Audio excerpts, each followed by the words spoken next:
আপনি 1.5 ঘন্টা বক্তব্য রাখেন, একবার আল্লাহ আল্লাহ রসুলের নাম উচ্চারিত হয় না। আপনার কপাল শুধু পড়ে নাই, আপনি গোটা জাতির কপাল পড়ার জন্য এসেছেন।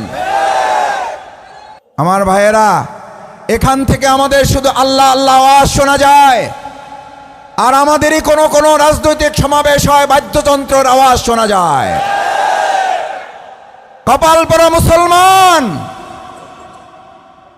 আমরা শুধু রাজনীতি আর নির্বাচন, এমপি আর মন্ত্রী হওয়ার জন্য এই দুনিয়া আসি নাই।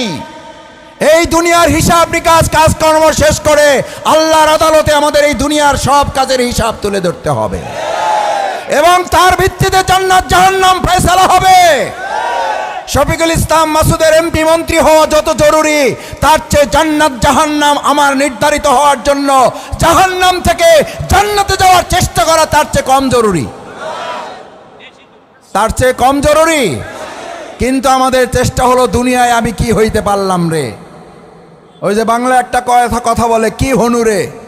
আপনি কি হয়েছেন? চোখ বন্ধ করলে আপনার জন্য খাট অপেক্ষা করছে, আপনার নাম বাদ হয়ে যাবে। আপনার নাম হয় কি? কি নাম হয়?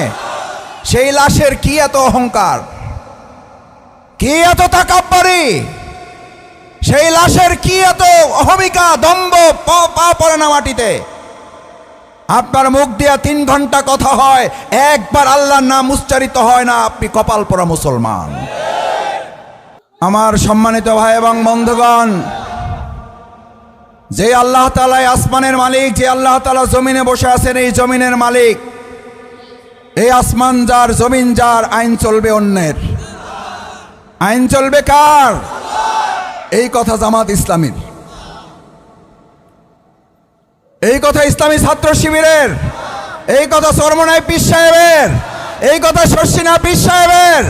জমিন যার, আইন চলবে তার, এই কথা কার? তাহলে আমার ভোট আমি দেব যাকে খুশি দেন, যারে খুশি দেন, আমার কোনো অসুবিধা নাই। কিন্তু বুঝে শুনে দেন, কাল কিয়ামতের দিন হিসাব হবে। কারণ হিসাব শুধু হবে না, আপনার ভোটের উপরে ভিত্তি করে যিনি নির্বাচিত হবেন, তিনি যত ভালো কাজ করবেন তাও আপনার আমলনামায় যোগ হবে। তিনি যত আকাম কুকাম করবেন তারও ভাগ আপনাকে নিতে হবে। এবার আপনি বুঝে শুনে মাদক সেবীকে ভোট দেন, কোনো অসুবিধা নাই, যাকে খুশি তাকে দেন। এবার আপনি চাঁদাবাজকে দেন, কোনো অসুবিধা নাই, যত চাঁদা তুলবে সব চাঁদার পাপের ভাগ আপনাকে নিতে হবে। রাজি আছেন যারা?